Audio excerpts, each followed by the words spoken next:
क्या होगा जब कलयुग अपने अंतिम चरण में पहुंच जाएगा? क्या धरती पर पाप इतना बढ़ जाएगा कि धर्म लगभग समाप्त हो जाएगा?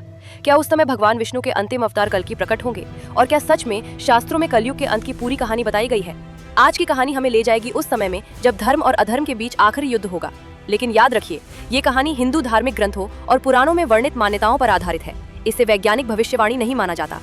हिंदू धर्म की मान्यता के अनुसार समय को 4 युगों में बांटा गया है: सतयुग, त्रेता युग, द्वापर युग और कलयुग। इनमें कलयुग को चौथा और अंतिम युग माना जाता है। इस युग में धीरे धीरे धर्म, सत्य और नैतिकता कम होने की बात कही गई है। लेकिन शास्त्रों के अनुसार कलयुग का अंत अचानक नहीं होगा। जैसे जैसे समय आगे बढ़ेगा, अधर्म बढ़ता जाएगा। पुराणों में कलयुग के अंतिम समय का वर्णन बहुत ही रहस्यमय तरीके से किया गया है। कहा जाता है कि उस समय लोगों के जीवन में सत्य और धर्म का महत्व बहुत कम हो जाएगा। धन और शक्ति को ही सफलता का सबसे बड़ा पैमाना माना जाएगा। लोगों के बीच विश्वास कम होगा। परिवारों में भी प्रेम और सम्मान कमजोर पड़ने लगेगा। राजा और शासक प्रजा की रक्षा करने के बजाय अपने स्वार्थ के लिए शासन करेंगे। ऐसा वर्णन कुछ पुराने ग्रंथों में मिलता है। यानी समाज धीरे धीरे ऐसी स्थिति में पहुंच जाएगा जहां अधर्म सामान्य बात लगने लगेगा। कलयुग के अंतिम चरण को लेकर धार्मिक ग्रंथों में प्राकृतिक और सामाजिक संकटों का भी वर्णन मिलता है। बारिश कम होने लगेगी, अकाल और भोजन की कमी जैसी परिस्थितियां पैदा होंगी। लोगों का जीवन कठिन होता जाएगा। धरती पर संघर्ष और अशांति बढ़ती जाएगी। हालांकि इन वर्णनों को आधुनिक वैज्ञानिक घटनाओं से सीधे जोड़ना उचित नहीं है। जब अधर्म अपनी सीमा पार कर जाएगा, तब हिंदू धार्मिक परंपरा के अनुसार भगवान विष्णु के दशम और अंतिम अवतार कल्कि प्रकट होंगे। मान्यता है कि उनका जन्म शंबल ग्राम में होगा। उनके पिता का नाम विष्णु यश और माता का नाम सुमति बताया गया है। कल्कि को एक दिव्य योद्धा के रूप में वर्णित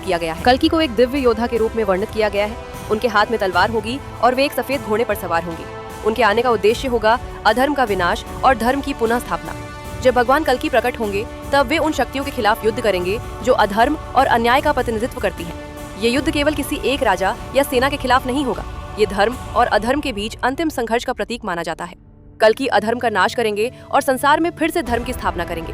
धार्मिक मान्यता के अनुसार कलयुग के अंत के बाद फिर से सतयुग की शुरुआत होगी, अर्थात समय का चक्र एक बार फिर घूमेगा। जिस प्रकार दिन के बाद रात और रात के बाद दिन आता है, उसी प्रकार युगों का भी एक चक्र माना गया है। कलयुग के बाद फिर से सत्य, धर्म और सदाचार का युग आएगा। क्या कलयुग का अंत हमारे समय में होने वाला है? इंटरनेट पर अक्सर अलग अलग तारीखें और भविष्यवाणियां देखने को मिलती हैं, लेकिन प्राचीन ग्रंथों में कलयुग की अवधि को बहुत लंबा बताया गया है। क्या शंभल से एक दिव्य योद्धा आएगा और क्या उसके बाद फिर से सतयुग की शुरुआत होगी?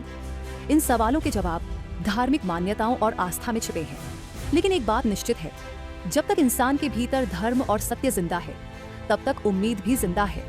अगर आपको भारतीय मिथोलॉजी और रहस्यमयी धार्मिक कहानियां पसंद हैं, तो वीडियो को लाइक करें और चैनल को सब्सक्राइब जरूर करें।